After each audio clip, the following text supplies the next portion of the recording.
Les actualités africaines en exclusivité sur nos antennes. Mesdames et messieurs, bienvenue. Ouvrons notre boîte à actualités africaines avec les tensions entre la Somalie et l'Éthiopie qui ont franchi un nouveau cap ces dernières semaines. Vendredi, à la tribune de l'Assemblée générale des Nations Unies, la gestion du portuaire était au cœur du discours du Premier ministre somalien Hamza Abdi Barre a insisté sur le respect de l'intégrité et la souveraineté de son territoire. La Somalie est actuellement gravement menacée par les récentes actions de l'Éthiopie qui violent de manière flagrante notre intégrité territoriale. Les tentatives de l'Éthiopie d'annexer des parties de la Somalie sous prétexte de garantir l'accès à la mer sont à la fois illégales et inutiles. Les ports somaliens ont toujours été accessibles aux activités commerciales légitimes de l'Éthiopie, ce qui témoigne de notre engagement en faveur du commerce et de la coopération au niveau régional, a déclaré le ministre somalien Hamza Abdi Barre. Addis Abeba et la région de séparatistes somaliens du Somaliland ont signé un accord qui prévoit un accès à la mer pour l'Éthiopie. Mogadiscio y voit un acte de guerre. Il a également ajouté « Ces actions ne sèment pas seulement la division à un moment où la Somalie s'efforce de parvenir à la paix et à la cohésion, mais servent également de propagande à des groupes terroristes comme Al-Shabaab qui exploitent les provocations éthiopiennes pour recruter et radicaliser les individus vulnérables. Un tel recours au mensonge constitue un risque important pour la sécurité et la stabilité de l'ensemble de la Corne de l'Afrique. La Somalie affirme sa souveraineté et son droit de défendre son intégrité territoriale et appelle l'Éthiopie à cesser ses provocations et à se conformer au droit international, a déclaré M. Barre. Les efforts déployés par le Premier ministre éthiopien Abiy Ahmed pour s'assurer un accès à la mer via la région somalienne semi-autonome du Somaliland ont suscité la colère des autorités somaliennes qui considèrent cette initiative comme un acte d'agression. Mesdames et messieurs, on va quitter l'Éthiopie et la Somalie pour courir à pas à frôler la nuque pour justement atterrir au Nigeria pour parler de la manifestation contre la cherté de la vie prévu le 1er octobre. Au Nigeria, plusieurs organisations prévoient de manifester contre la hausse du coût de la vie le 1er octobre, date marquant le 64e anniversaire de l'indépendance du pays. Sous le slogan Fearless October 1, ces jeunes dénoncent la suppression de subventions sur le carburant qui a entraîné une flambée de prix à la pompe. Parmi les autres revendications figure la dévaluation du Naira qui a aggravé l'inflation et le coût de la vie, accentuant les difficultés économiques pour la population. Malgré l'annonce du déploiement de forces de l'ordre, les organisateurs de la manifestation restent déterminés à descendre dans la rue. Selon eux, seule une annulation immédiate de la suppression de subventions au carburant pourrait le dissuader de manifester. Il a affirmé également que Fearless October 1 est la continuation du mouvement End Bad Governance qui s'est déroulé en octobre et durant lequel, selon Amnesty International, au moins 21 civils ont perdu la vie. Ces jeunes militants demandent en outre la libération de leurs camarades arrêtés lors de la précédente manifestation. On va se retirer du Nigeria, messieurs et dames, pour justement atterrir en République démocratique du Congo où on va parler de l'émotion et critique sur l'insécurité à Goma après l'assassinat de 3 civils. Dans l'est de la République démocratique du Congo, le coordonnateur de la radio catholique Maria a été assassiné le 27 septembre 2024 avec des autres civils dans la commune de Karisimbi. Face à la criminalité grandissante, la société civile du Nord Kivu appelle les autorités congolaises à prendre des mesures urgentes pour mettre fin à cette situation. C'est dans le quartier de Ndosho, à l'ouest de Goma, Kedmon Bahati Mondja a été assassiné de plusieurs balles alors qu'il rentrait chez lui. L'abbé Moïji Adeodatus, directeur de la radio Maria, ne cacha pas son émotion. Pour lui, l'urgence de juguler la criminalité, notre radio est en deuil. C'est douloureux et inacceptable de perdre un engin dynamique. Nous demandons aux autorités politico-militaires de prendre au sérieux leurs responsabilités. Ces 3 civils assassinés ce week-end s'ajoutent à une longue liste de victimes tuées au quotidien à Goma par des hommes armés non identifiés. Douvan Obeni Katabazi, président de la société civile du Congo en Goma, rejette la faute sur les autorités. Pour tenter de mettre fin à l'insécurité à Goma, le maire de la ville a instauré en avril dernier l'opération Safisha Mouji, nettoyer la ville en français. Depuis, une 50aine de bandits ont été arrêtés, mais malgré cela, la situation de sécurité ne cesse de se dégrader. On va changer de chapitre tout de suite et maintenant pour partir de l'autre côté à Kenya où on parle d'un rapport accablant sur la corruption de la police. La police représente l'institution la plus corrompue du Kenya. C'est la conclusion livrée par l'ancien ministre kenyan de la Justice, David Maraga. En novembre 2023, il avait remis au président William Ruto un rapport sur l'état des services de police kenyanes. Ces documents a fuité cette semaine dans la presse locale et ces révélations sont accablantes. La circulation comme le plus corrompu de la police, des pots de vent demandés aux automobilistes, jusqu'à la participation active au trafic de marchandises illicites. C'est tout un système d'extorsion que le rapport met au jour et qui profite jusqu'au plus haut gradé. Chaque officier ayant droit à sa part, explique le rapport.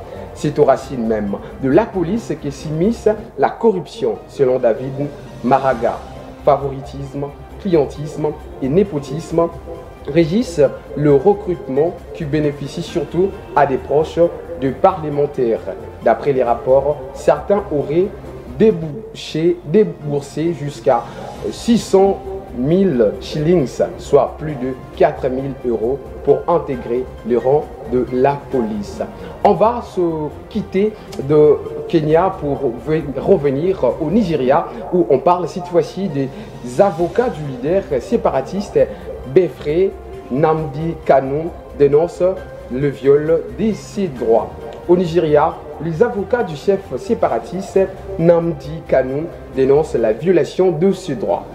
Vendredi 27 septembre, 4 membres de la défense du leader Biafra ont eu leur accès à leurs clients refusés. Sans explication, Nnamdi Kanu est détenu par les services des renseignements à Abuja depuis son arrestation il y a 3 ans. Aucune explication n'a été donnée pour ce refus. Il intervient après la récusation de la juge principale soupçonnée de la partialité dans le procès du terrorisme de Nnamdi Kanu, le leader du mouvement indépendantiste. Pour Aloy Ejimakor, l'un des avocats du leader séparatiste dit Biafra, les 2 événements sont liés. Il y a une animosité, une hostilité qui a pu naître de ce qui s'est passé au tribunal le 24 septembre. M. Kanu a demandé à la juge de se recuser et il a déclaré catégoriquement qu'il n'avait plus de confiance dans le tribunal et dans ce juge en particulier et que son procès devrait être transféré à un autre juge. L'attitude des autorités a changé à ces moments-là, explique-t-il. L'avocat martèle qu'il n'est pas normal qu'un service de l'État viole le droit de gens. Les services de renseignement a toujours désobéi aux décisions de justice en ce qui concerne M. Kanu. Nous croyons que c'est à cause de la région du Nigeria d'où il vient, précise Lanoye Ejimakor.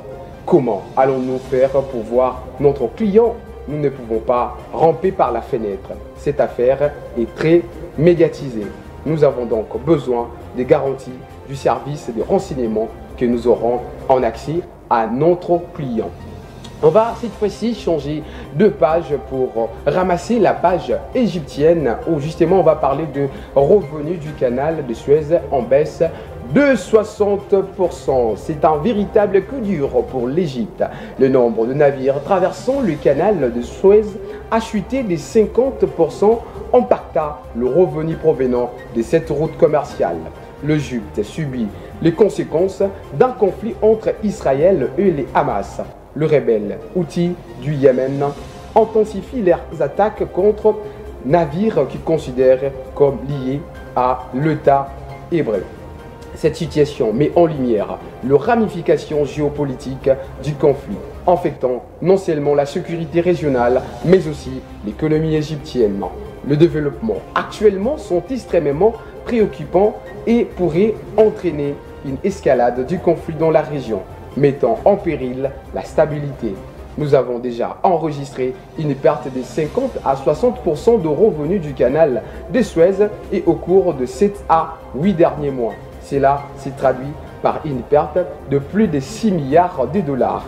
Cette situation soulève de sérieuses inquiétudes quant à l'impact économique sur la région et les implications pour la sécurité à long terme, a expliqué le président Abdel Fattah al-Sisi. Le canal de Suez avait rapporté à l'État égyptien plus de 8 milliards de dollars pour l'année fiscale 2022 et 2023. La région et le monde traversent une période particulièrement difficile. En Égypte, nous avons veillé à adopter une politique équilibrée face à cette instabilité préoccupante. Nous avons averti que si cette situation perdure, elle pourrait avoir des graves conséquences, non seulement pour notre région, mais aussi à l'échelle mondiale. Il est essentiel de trouver des solutions durables pour prévenir une escalade des tensions et assurer la stabilité à long terme, a-t-il ajouté. Depuis le début des tensions, de nombreux amartaires choisissent d'éviter la mer Rouge et le canal de Suez, par où transite habituellement 12 à 15% du trafic mondial. Ils déroutent désormais leurs navires vers le cap de Bonne-Espérance au large de l'Afrique du Sud, ce qui entraîne une augmentation significative des volumes transportés sur cette alternative. On va cette fois-ci atterrir au Rwanda où justement on parle au moins de 6 morts dus au virus des Marburg. Les autorités sanitaires rwandaises sont en alerte épidémique suite à la détection du virus de Marburg avec au moins 26 cas confirmés et au moins 6 décès signalés à l'heure actuelle. Des cas du virus ont été signalés dans 7 des 30 districts du pays. 20 cas ont été isolés et reçoivent un traitement, tandis que 161 personnes ayant un contact avec le cas signalé ont été identifiées à ce jour et font l'objet d'une surveillance. Les autorités renforçant le mesure de réponse globale et approfondissant l'enquête pour déterminer l'origine de l'infection. Pour soutenir les efforts en cours, l'Organisation mondiale de la santé OMS mobilise son expertise et ses outils de lutte contre les épidémies, y compris des fournitures médicales d'urgence afin d'aider à renforcer le mesure des contrôles mis en place pour enrayer le virus. Un lot de fournitures pour le soin clinique et la prévention et les contrôles des infections est en cours de préparation et sera livré à Kigali dans les prochains jours à partir du centre d'intervention d'urgence de l'OMS à Nairobi.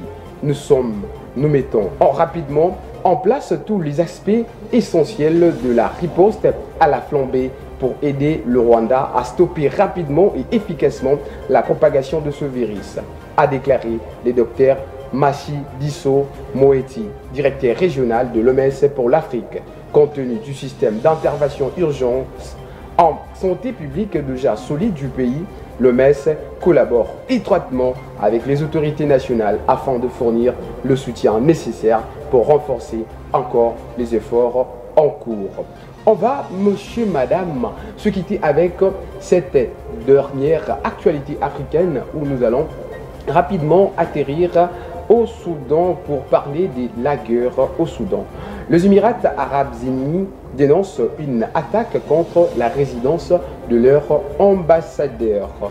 Les Émirats arabes unis ont exprimé lundi 30 septembre 2024 leur indignation après une attaque contre la résidence de leur ambassadeur au Soudan, car ils sont accusés de prendre le parti des forces soutien rapide FCR dans la guerre que ces paramilitaires mènent contre l'armée.